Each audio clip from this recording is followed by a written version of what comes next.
तत्सवितुर्वरेण्यं भर्गो देवस्य धीमहि धियो यो नः प्रचोदयात् ॐ शान्ति शान्ति शान्तिः. Namaste, my dear friends. Continuing the story of Sage Yajnavalkya and his consort Maitreyi and Katyayani. Now, in this video, we will know about the knowledge of self and non-self. This is the important part of the story. The reader must now be prepared for a little metaphysical discussion which will occupy us throughout two chapters. He who has no liking for such discussions may leave these two chapters.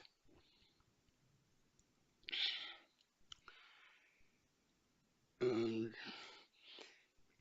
he who has no liking for such discussions may leave these two chapters and turn to the succeeding ones for the sequel of the story.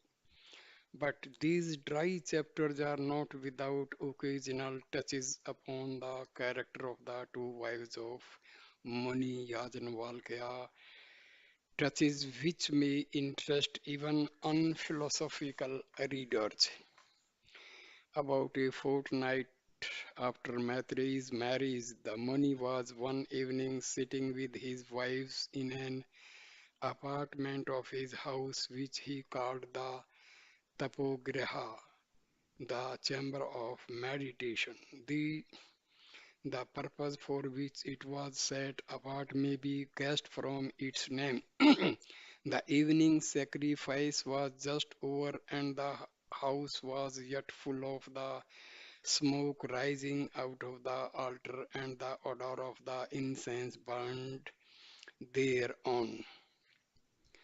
The Tapograha, however, was a well-ventilated room, and the smoke soon left it and made its way towards the celestial regions for which it was intended. All the three persons present in the room seemed to await its escape with some impatience. They were not loath to give the gods their due. They indeed gave it with scrupulous regularity and punctuality, notwithstanding Yajnavalkya's somewhat hard feelings for the gods.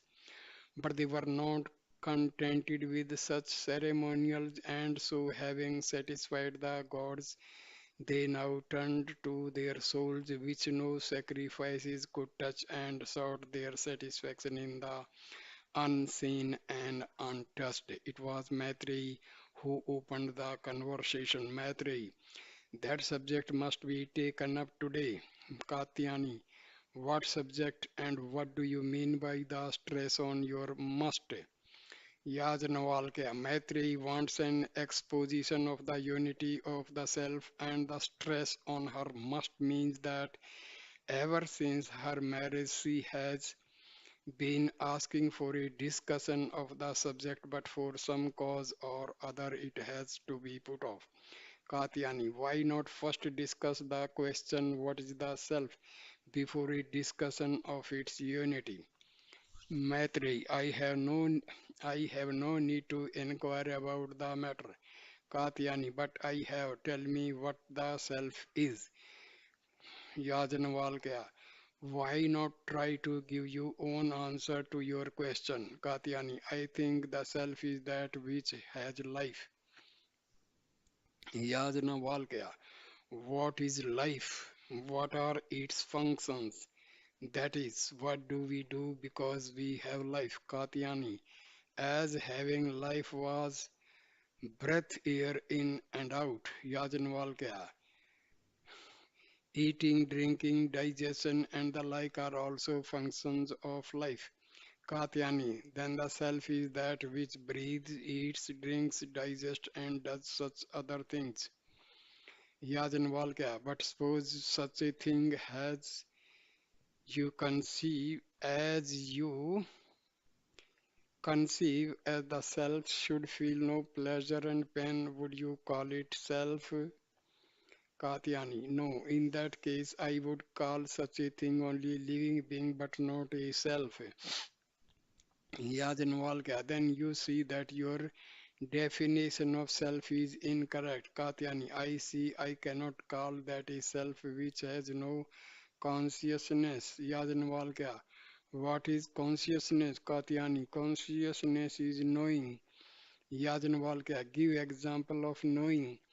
Katyani, for example, my seeing you and Maitreyi and hearing what you say.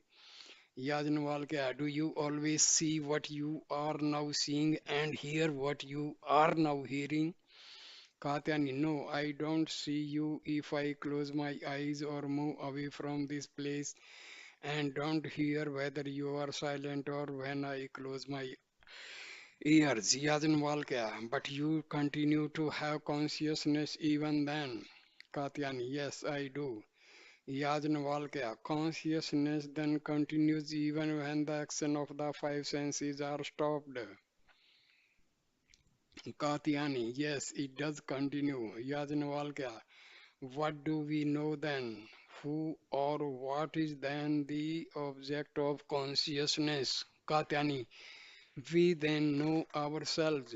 Yajnavalkya, consciousness then consists of knowing ourselves. Katyani, not in knowing ourselves alone, in knowing sensuous objects also.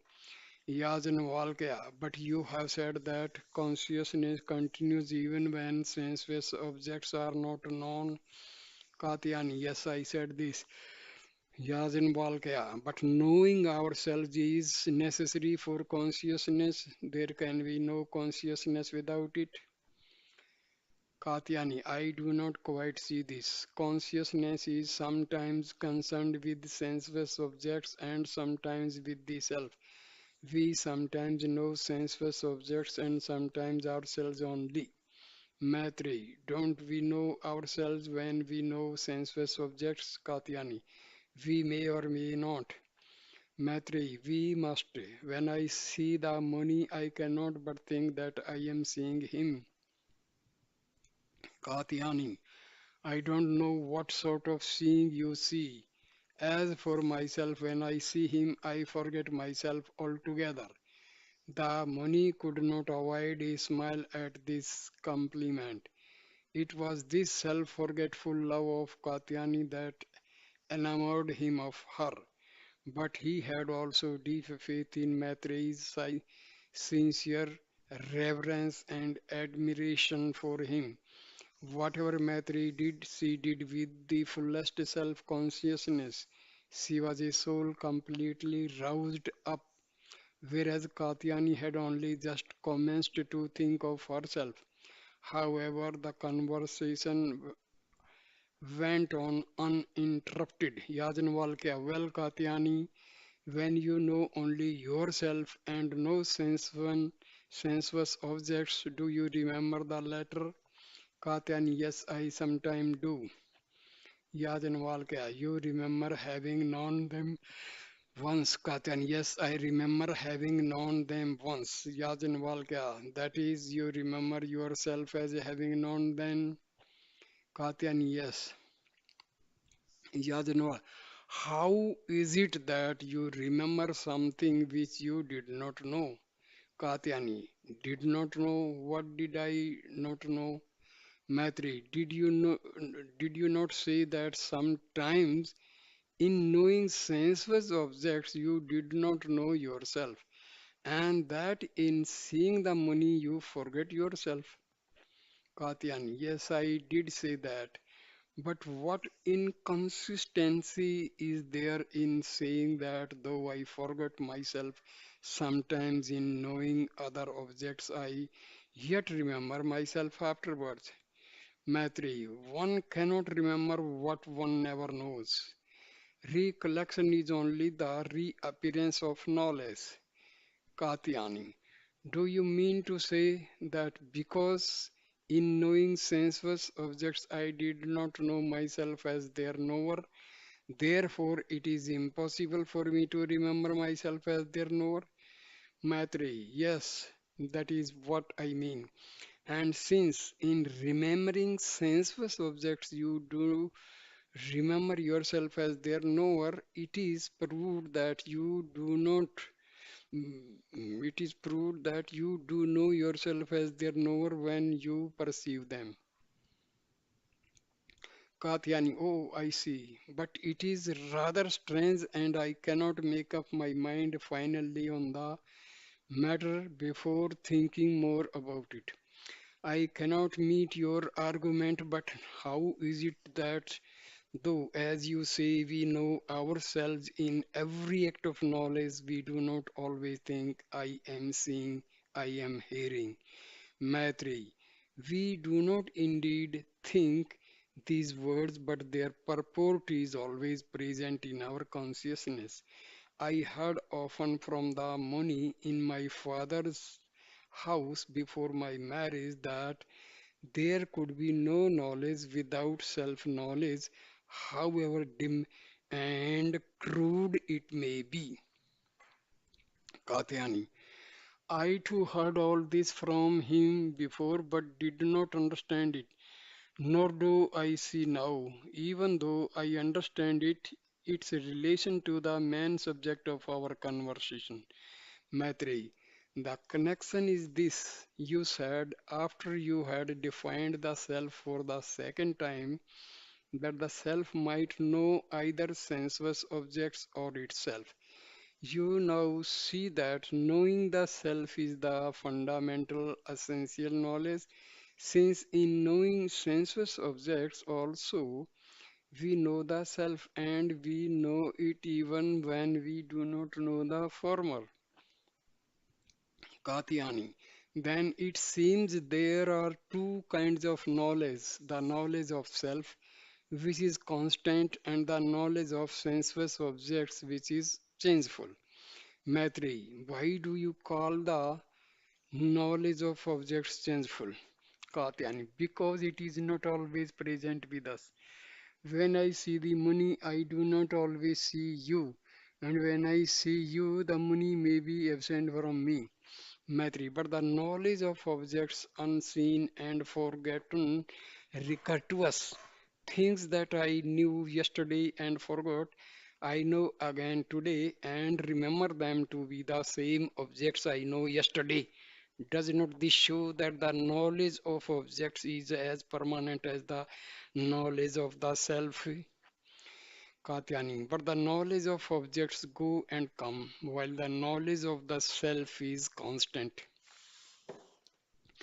Yajnavalkya, with the passing away of the knowledge of a particular object, our knowledge of the self as the knower of that object also passes away.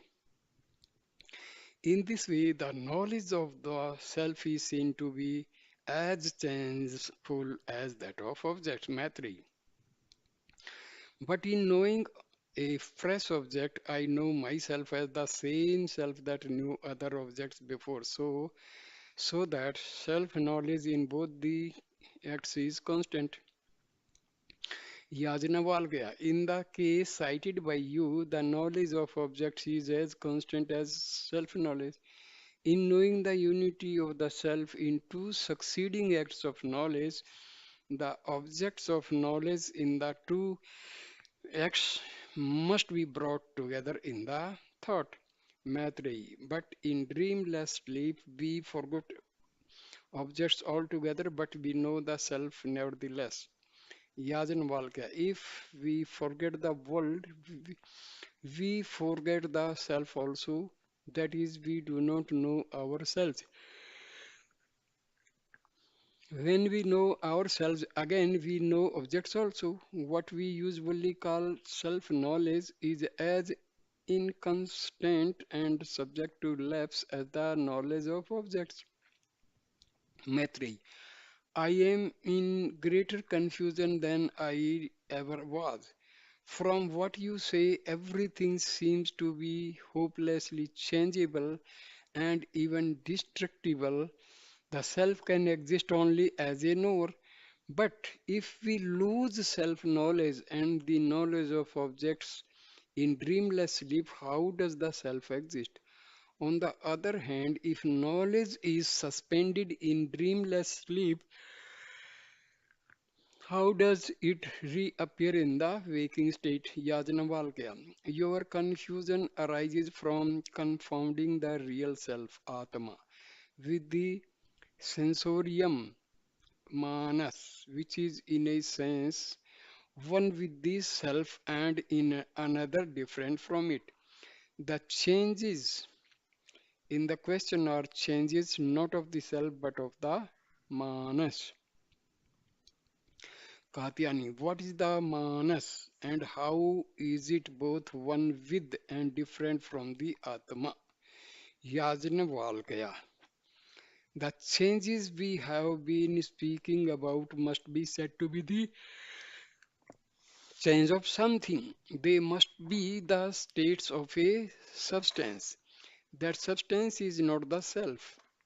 For everything exists permanently in the self, as you see from the reappearance of everything in the waking state. We therefore imagine and cannot but imagine another substratum for these changes and call it the manas. In this respect, the manas is different from the atma, but we must think of everything as necessarily related to the self and forming a part as it were of the atma. In this respect, then the manas as the substratum of everything is one with the atma. Maitreyi, I see now how my doubts are cleared. In that great assembly, you described the self as the inner ruler, antaryamin of all things. In naming different objects as examples, you named the manas as one. I remember your very words. You said, Yo manasi tishthan man solvantra yu mano na veda yasha manaha sriram yo nano hantaro yamayat soyesa ta atmanam antriyamintaha. Translation is he who, though existing in the manas, is yet different from the manas, whom the manas does not know, whose body the manas is, who existed in the manas rules it. He is yourself, the inner ruler, the immortal. That the self is that ruler of the earth, of water, fire, and such other objects. I understood very well, but that like other objects, the manas also is unknowing, dependent, and ruled by the self. I did not understand then, but I understand this now.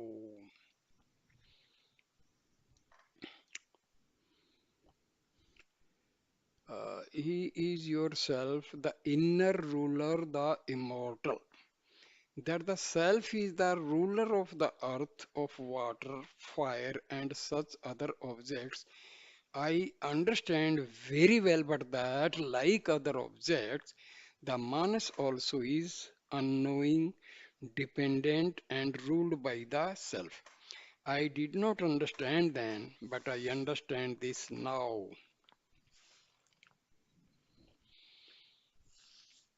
Katyani, should we not stop here tonight? It is getting late. Maitri, the answer to my question is yet as far as ever. It is only your question that has been answered. We have seen that the self is conscious by nature and that its consciousness is constant, unchangeable. We have also seen that it is different from the manas. My question is, how do we know that the same self is in all? We seem to have a distinct self in every one of us. Yajnavalkya. When you know the real self, you will know it is necessarily one and infinite. The distinction between finite selves are not distinctions in the pure infinite self, but in the cognitional self, Vijyan, Vijyanatman or Vijyanam. Katyani. What do you mean by the Vijyanatman or Vijyanam, Maitreyi? I also have to know this. In your exposition of the Antaryamin in the Great Assembly, you distinguish the Atma as well as from the Vijnanam as from the Manas. I have understood the difference between the Atma and the Manas, but I don't see what difference there is between the Atma and the Vijnanam. Katyani, how do you remember so many things? Perhaps you can repeat the Muni's every words. Maitri, yet I can, but I deserve little credit for this because in order to make his exposition impressive, the Muni used almost the same words in every part of it. About the Vijnanam, he said, Yo Vijnane Tishthan Vyanadar Yam Vijnanam Na Veda Yasha Vijnanam Sariram Yo Vijnana Mantra Yama Yatra Yeshata Atmantra Yam Yamritaha. Translation. He who, though existing in the Vijnanam, is yet different from the Vijnanam, whom the Vijnanam does not know, whose body the Vijnanam is, who existing in the Vijnanam rules it, he is yourself, the inner ruler, the immortal. I now wish to know how the Vijnanam is distinguished from the pure self. Katyani, tell us first what the Vijnanam is and how we know that there is such a thing in every one of us.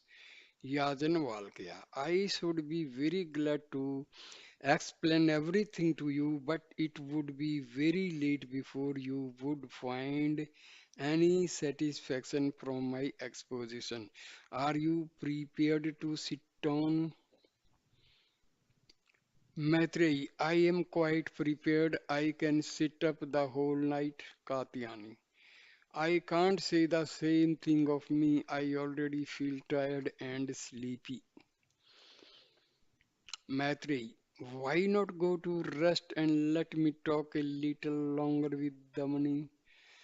I shall tell you tomorrow what we talk about. Katyani, I shall not be satisfied unless I hear every word. And so, better stop here and go to rest. Besides, I have got something else to talk about with the money before I sleep. Maitreyi took the hint and let her co-wife retire with her husband while she, as was her habit, sat meditating in the tapo graha till a late hour on all that she had heard from the sage. The sage's bodily presence was with Katyani, but his spirit remained with Maitreyi. Next chapter, number 4.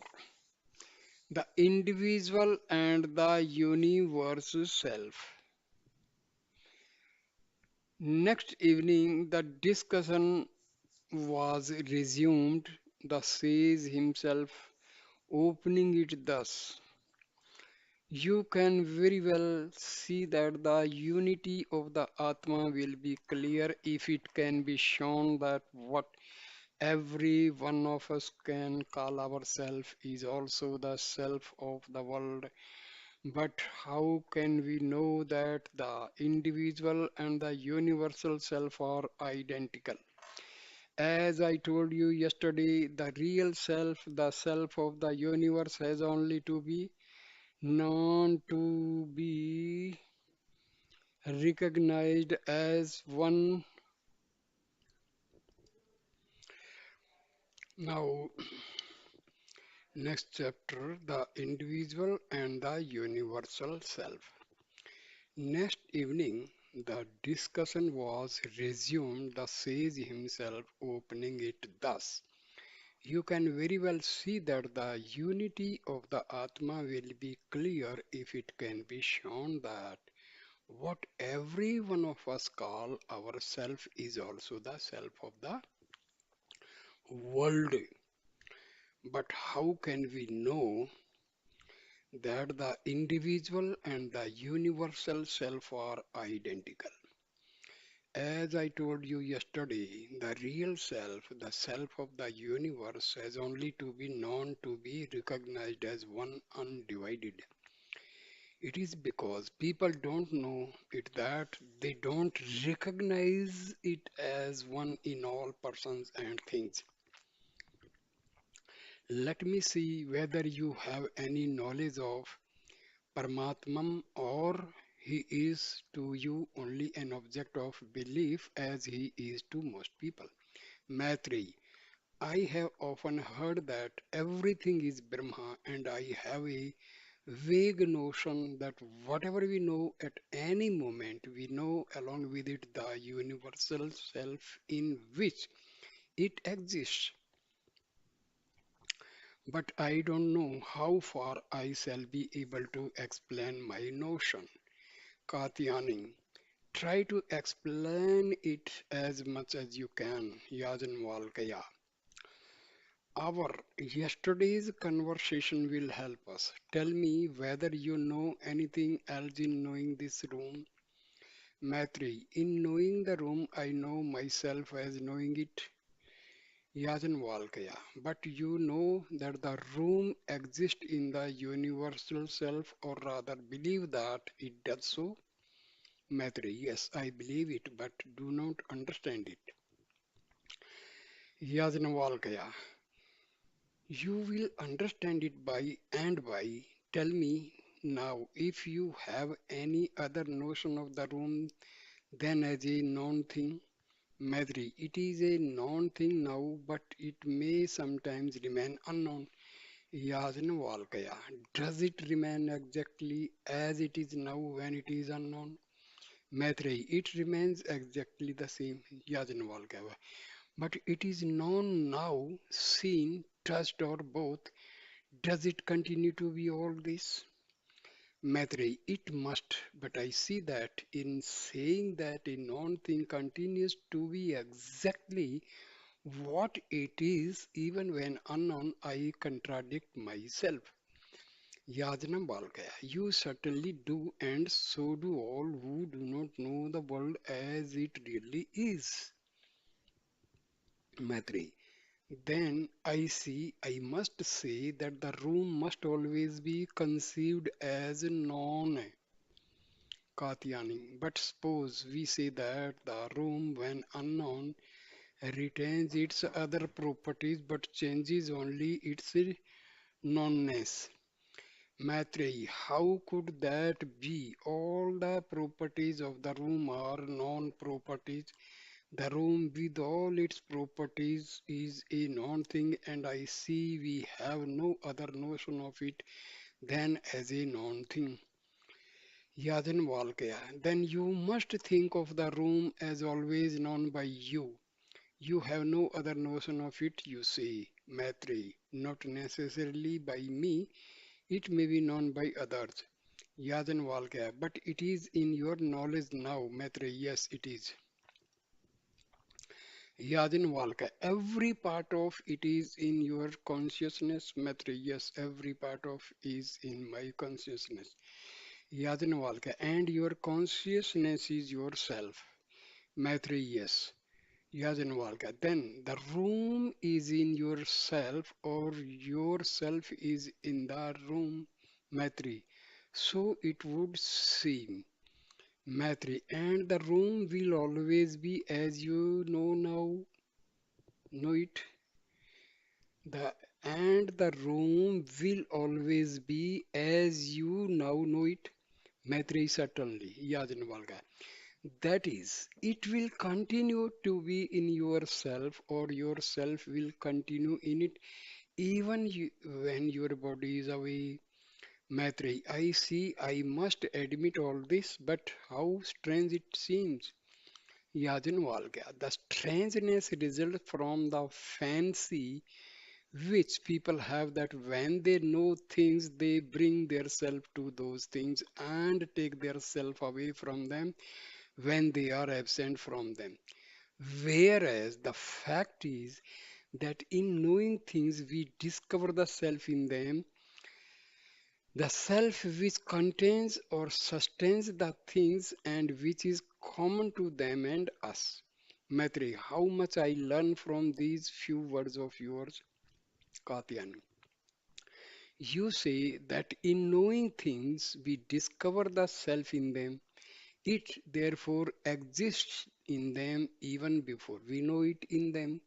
Yajnavalkya, certainly it does. Katyani, and as such it is the Visvatman, the cosmic self. Yajnavalkya. Yes, as such it is the Visvatman, Maitreyi. And is it also the Sutratman, the thread of binding self that you spoke of the great assembly? Yajnavalkya. Yes, it is the Sutratman that I spoke of, but my exposition of the Sutratman, Sutratman in the great assembly was rather superficial. Maitreyi, explain to us more clearly now. Yajnavalkya, you are already on the way to understanding it. Think and say how it binds together things. Maitreyi, it binds together me and the things I know. It is both in me and in them. It is both the self in them and my own self. How agreeably surprised am I to see that I am obliged to repeat almost your own words in the assembly. Katyayani. How does it bind together you and me? How can I know that myself is yourself?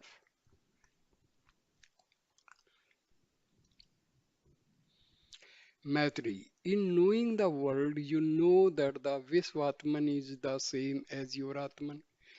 My knowledge of the world reveals to me the unity of myself with the self of the world. It therefore follows that the self in you and me is the same. Katyani, I see. But there are differences also between you and me. How to explain these? Yajnavalkya. They will be explained when I explain the Vijnanatman. Vijnanatman. Now tell me what more you know about the Sutratman. Maitreyi. The Sutratman seems to bind together different parts of space. In knowing and thinking of different parts of space as connected, I know them and think of them as existing in one knowing self. Yajnavalkya. And you know that all parts of space are connected and particular spaces being contained in one individual space. Maitreyi. I know it, and does it not follow from it that the Visvatman or Sutratman is one and undivided? Yajnavalkya. Certainly it does. How wonderfully you know, follow up my hints. The Vish Atman you see is in all space, or rather, all space is in him. In other words, he is beyond space, that is, beyond the divisions of space. But please go on. Maitreyi, it seems to me again that the universal self binds together different periods of time, for it is the unchanging witness of events following one another. Yajnavalkya.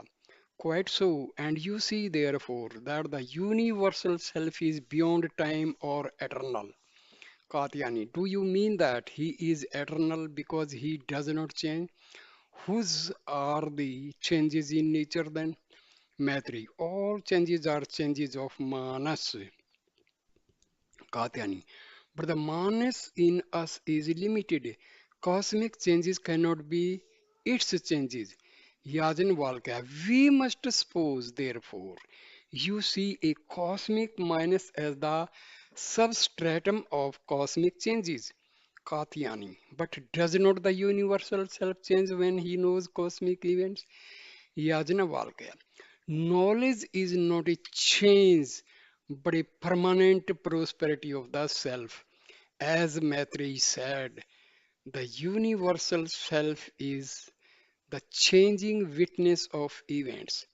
The knowledge of events is not itself an event. From this, it follows that the knowledge of events exists in the universal self even before and after the happenings of events. To him, there is no distinction of now and then, as there is no distinction of here and there. Maitreyi. And therefore, it is that things that passed out of our minds and remain absent from us from for a time come back to us and show that they existed all the while. Katyani. But is not our knowledge a change? When I know this room, I pass from the state of ignorance to that of knowledge, and so there is a change. Maitreyi. But the knowledge of the room exists in the universal self even before we know it. To him, it is not an act but a property or his very nature. Yajnavalkya. Of him, it cannot be said that he knows, but only that he is knowing. He is akarta, niskriya, non-agent, non-active, Katyani. But what happens when we know the room or any other thing? Does not myself act then? Is not its knowledge an action? Yajnavalkya. Here you come in sight of the Vijnanatman. The universal self as universal does not act, does not change. The knowledge of everything and every event exists in him as his very essence. But when, in some mysterious way, he differentiates, as it were, a part of his essence as an individual self, this individual self appears as an agent, as knowing something it did not know before, as coming to know itself from a state of ignorance of itself. The universal self, as such, a differentiated individual, is called the Vijnanatman. In essence, it is identical with the universal, but as knowing the contents of the universal in parts, in particular spaces and times, it is as it were different from the universal. Maitreyi, your exposition leaves nothing to be desired.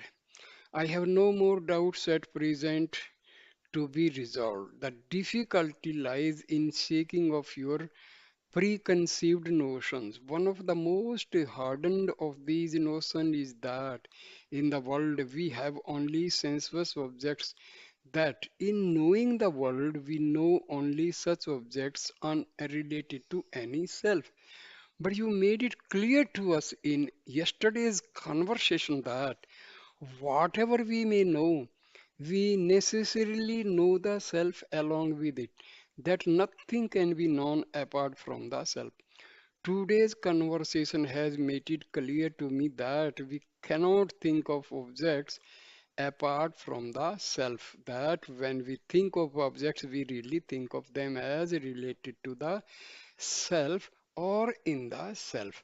The conclusion also is clear and irresistible that we really believe the world to be in the self and cannot possibly believe otherwise.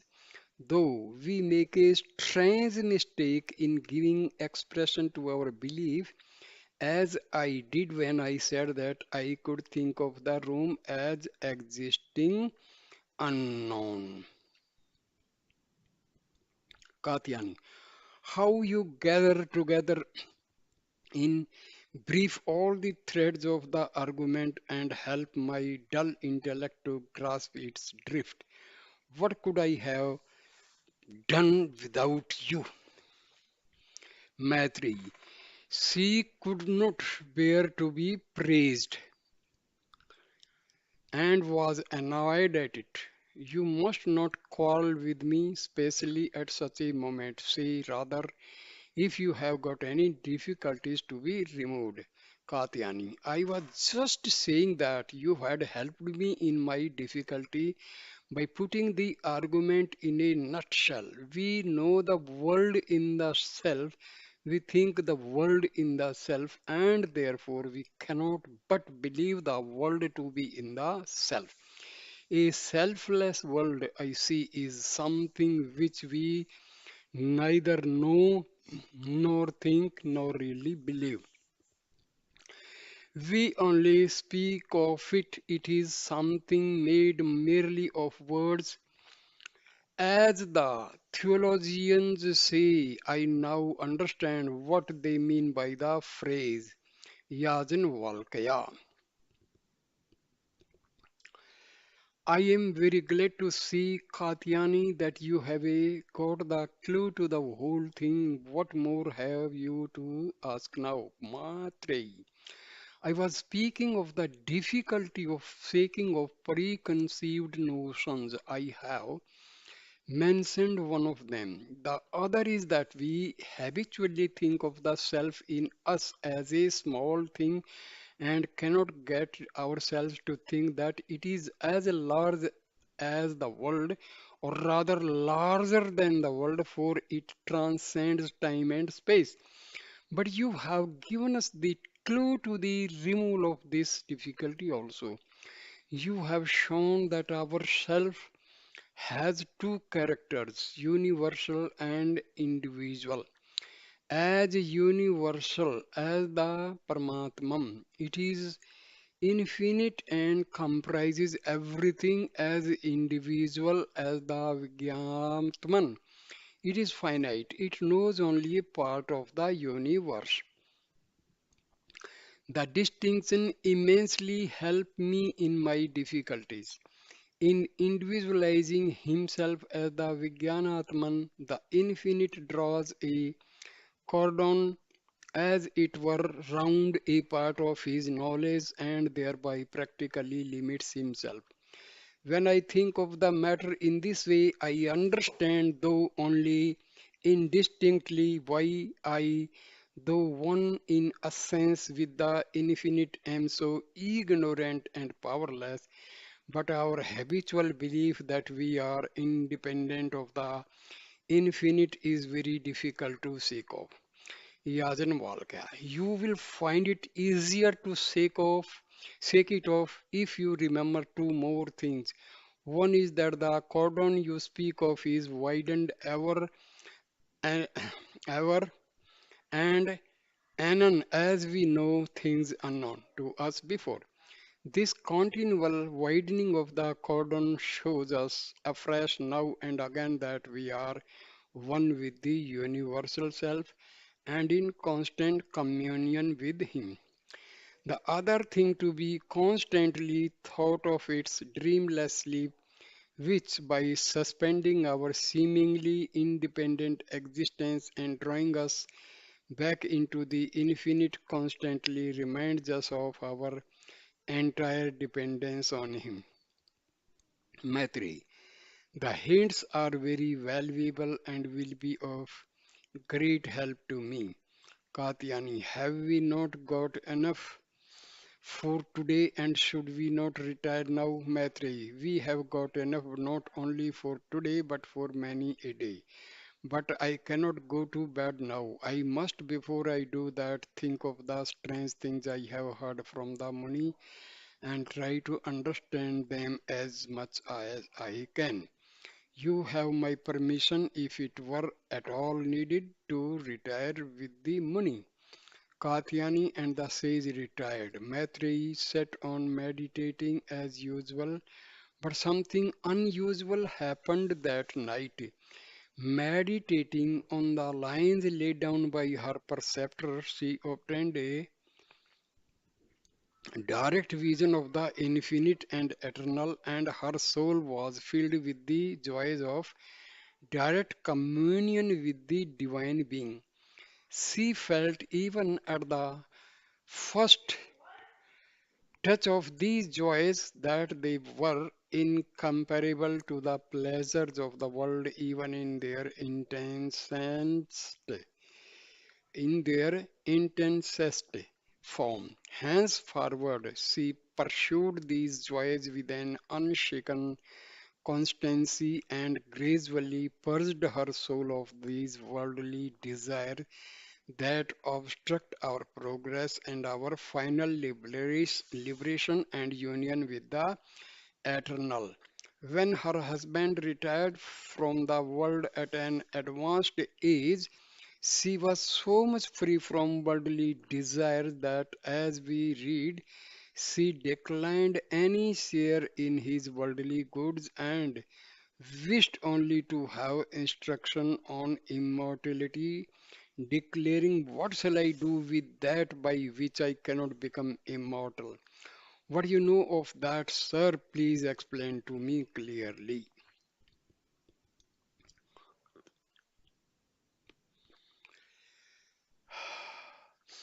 Next chapter is the school of Janakpur. We have seen something of Yajnavalkya as a husband and the preceptor of his wives.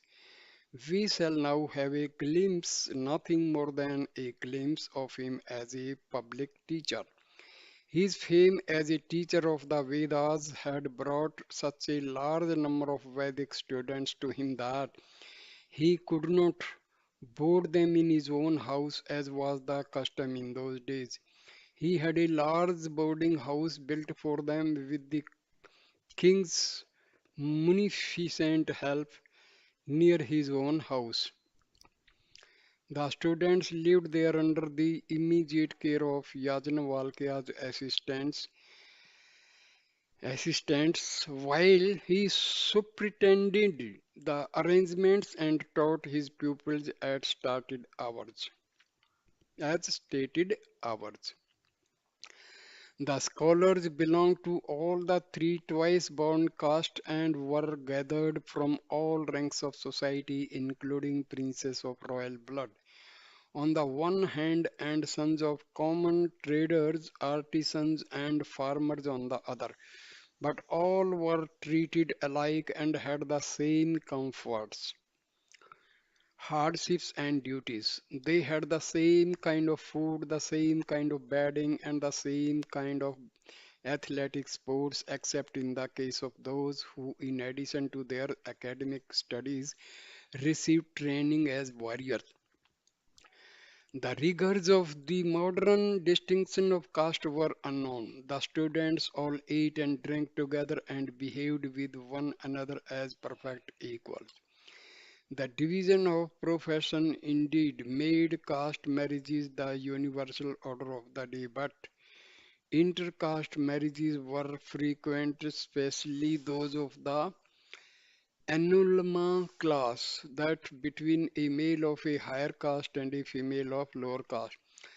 The, the practiloma kind that between a higher caste female and a lower caste male was less frequent but by no means unknown. The Akshtriya chiefs, for example, Yayati had sometimes Brahmana wives, and at the Swayamvaras of Aksatriya girls, caste restrictions were systematically disregarded, so that among the students of the different castes in Yajnavalkya school, many were related to one another by both blood and marriages, and the foundation of many a relationship was being laid in the warm, youthful friendship that grew up as in a fertile soil under a common hospitable roof. Though Yajnavalkya's name is specially connected with the Yajurveda, he was well versed in all the three Vedas, Rig, Saman, and Yajus, that were taught in those ancient days and gave lessons in all the three. There were also chairs, as we would now say, for all the six Vedangas in his school, but naturally Yajnavalkya's lectures on the Shukla Yajurveda attracted more pupils than those on the other Vedas or Vedangas. One morning, several years after Yajnavalkya's marriage with Maitreyi, he was teaching the Shukla Yajurveda to a class of about 100 pupils when something happened which has a bearing on what we shall see in our next chapter and which therefore we must relate now. Yajnavalkya had lectured for about half an hour when he was somewhat disturbed by a deep rumbling of carriage wheels at the gate of the schoolhouse. Almost immediately after the porter present himself presented himself to the teacher and announced the arrival in his big chariot drawn by four horses of the general accompanied by a fine young man. The general was no other than our old friend Yajnadatta, already introduced to the reader as one of the two Kshatriyas who saved Yajnavalkya's life. During the years that had followed that event, he had, by his many virtues, especially by his military skill and heroism, risen in the king's favor and been promoted by gradual steps to the highest military post at his majesty's disposal, that of the commander-in-chief of his commander-in-chief of his vast army. But what has brought this high military functionary to the door of the Vedic teacher this morning? Let us learn this from the conversation that followed upon the meeting of the two friends. Yajnadatta, my revered friend, I am sorry to disturb you in your duties, but I have come on a business which has some relation to your holy function. Yajnavalkya, I don't mind the interruption in the least. Apart from the great pleasure of seeing a friend like you, the transition is very easy from uttering the holy text to looking at a face shining with the glory of holy wisdom. But whom have you got with you here? Looking directly at the remarkably noble and beautiful face of the young man who had accompanied the general, Yajnadatta. It is for him that I come to you. This young man's name is Brahmagupta. He is a son of my honored friend Indragupta, the celebrated merchant of Banaras, whose name and fame you must have heard. I made his acquaintance when I visited Banaras under the king's orders about the time of the great assembly. Since that time, we have often met, and my family and his have been on the friendliest terms. He has now specially honored me by sending his favorite son Brahmagupta to be trained in our nitty under in our city under my care. He is now 18 and has already made considerable progress in Vedic studies.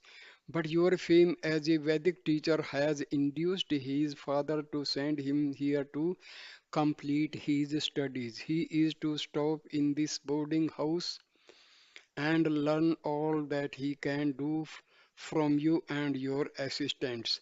But he is also to devote a part of his time to learning the arts of war under our honored friend Vishnu Mitra. The reader must here be told that our friend Vishnu Mitra had also, like Yajna Datta, risen high by this time in the king's favor and was now the Dhanurvedacharya, the chief teacher of military arts in the Royal Military School of Mithila. However, the conversation between the two friends continued uninterrupted.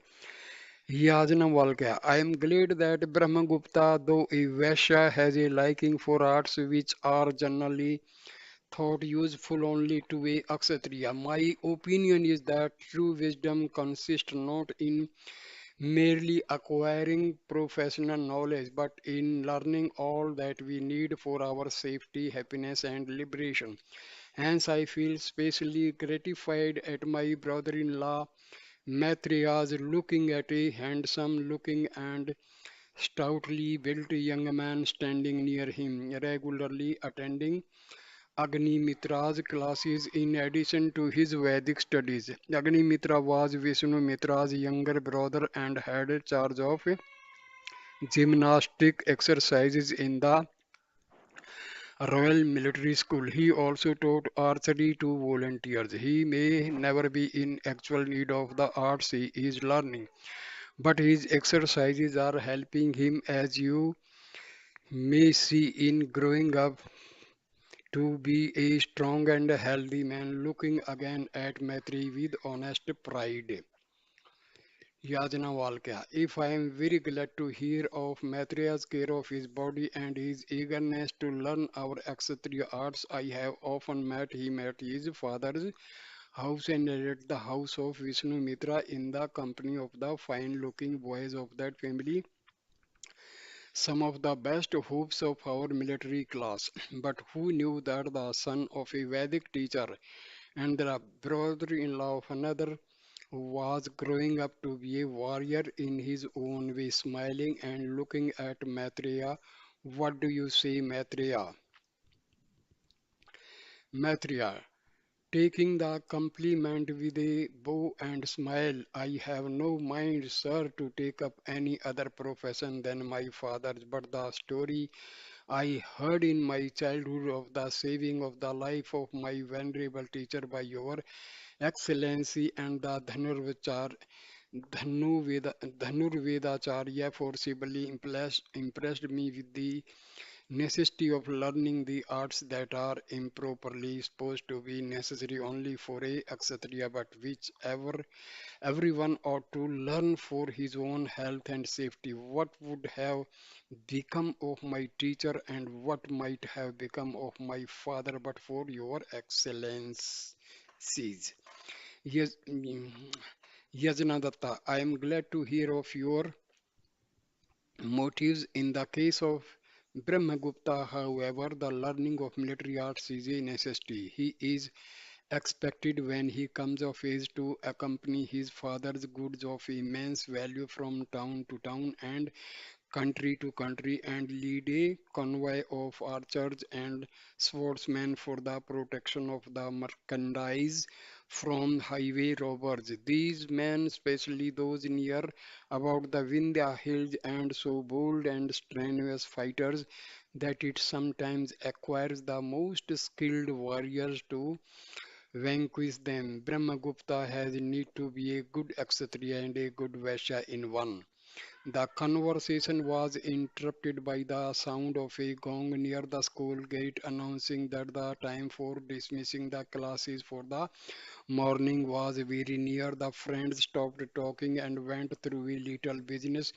Brahmagupta was duly admitted as a scholar, and the general took a hasty look at his bed and the other arrangements for his accommodation, inviting him to visit his house as often as would be Consistent with his duty as a scholar, the general took leave of his friends in the school and returned to his carries. So, thank you, my dear friends, for listening and watching this conversation. It's very, very knowledgeable. It's a story of a Vedic sage. So, thank you, my dear friends, for watching this. Please like the video, share the video, and comment. And please subscribe my channel. This is your own channel. This channel will bring the best Vedic, Advaitic, Vedanta knowledge, which is the need of the hour. Because our modern students, they have completely changed away from the our Sanatana culture. They are completely ignorant of our Sanatana culture. This is unfortunate. Let us all try to inculcate the ancient Sanatana Dharma culture and knowledge to one and all. Thanks, my dear friends. Thanks a lot. Thanks, thanks, thanks.